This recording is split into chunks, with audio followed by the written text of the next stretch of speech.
5 de abril, detenciones o secuestros.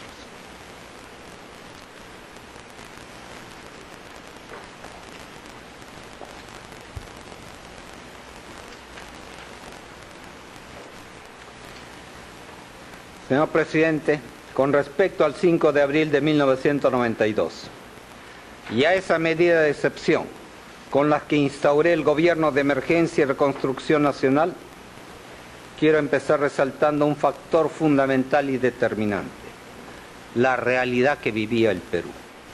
Ese escenario económico y social caótico, dramático y sin precedente por el que atravesaba nuestro país. Una nación en medio del caos total, una situación anómala y extraordinaria que había puesto en inminente peligro la propia subsistencia del Estado peruano. Un país con seres humanos sumidos en un sentimiento de miedo y desesperanza, y además con una clase política que parecía no ser consciente de ese escenario y que seguía actuando con las mismas mañas de los políticos de siempre, de una partidocracia que prefería sabotear mis esfuerzos en la lucha contra el terrorismo que estar a la altura que el país y los peruanos, sobre todo los más humildes, demandaban.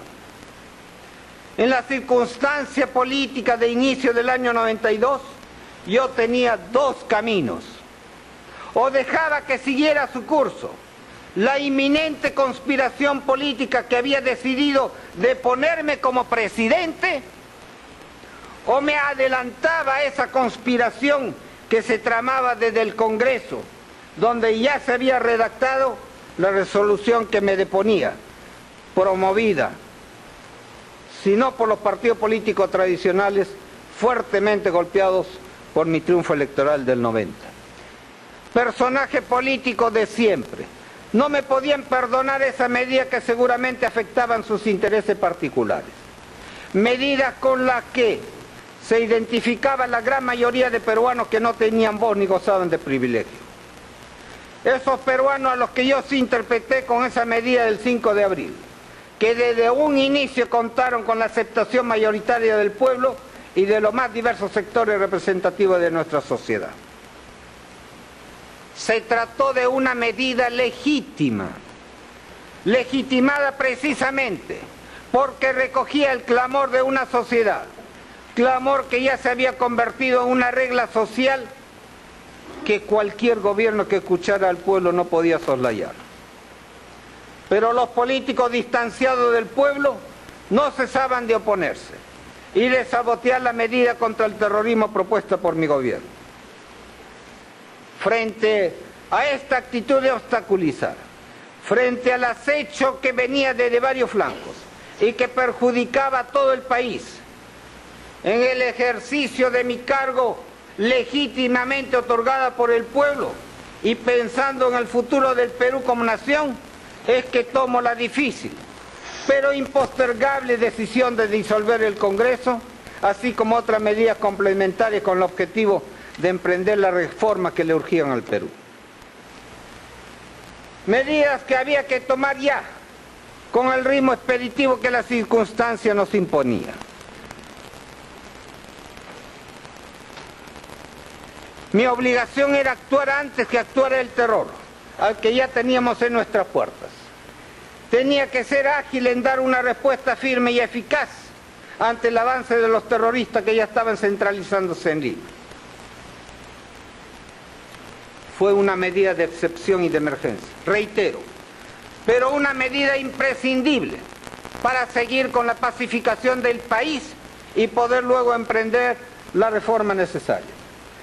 Reforma largamente postergada, que nos permitiera empezar a edificar el Perú nuevo, ese Perú más justo, ese Perú que finalmente se acordó de sus hijos más pobres y marginados. Así lo entendió el pueblo, que más del 80% me respaldó mi decisión, y no solo eso, la legitimó mediante el referéndum en el que le dijo sí a la Constitución de 1993, Constitución que luego de 15 años está más viva que nunca y es el gran soporte del progreso del Perú.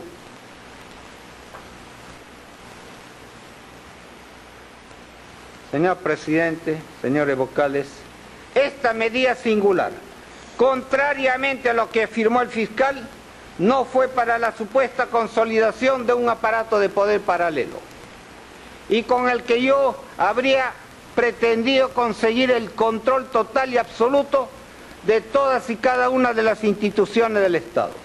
No, señor, fue un quiebre temporal del Estado de Derecho para no quedarnos cruzados de brazos, para contar con las herramientas legales que nos permitieran reaccionar con eficacia ante el terror que ya nos soplaba en el oído, para rescatar al Estado y recuperarlo de la amenaza terrorista.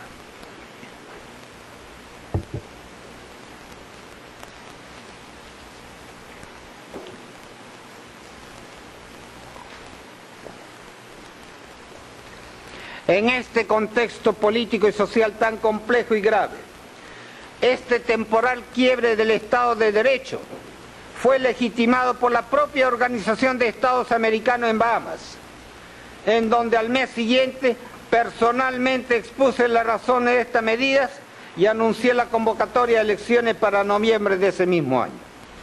Es entonces en que se acuerda convocar a un Congreso Constituyente democrático para restablecer la normalidad con la promulgación de la nueva Constitución.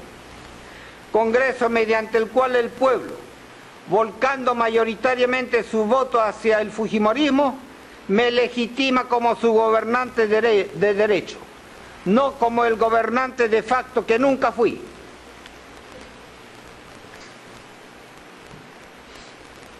No dudé que la medida del 5 de abril podría generar una gran controversia, una gran oposición por parte de mis adversarios políticos.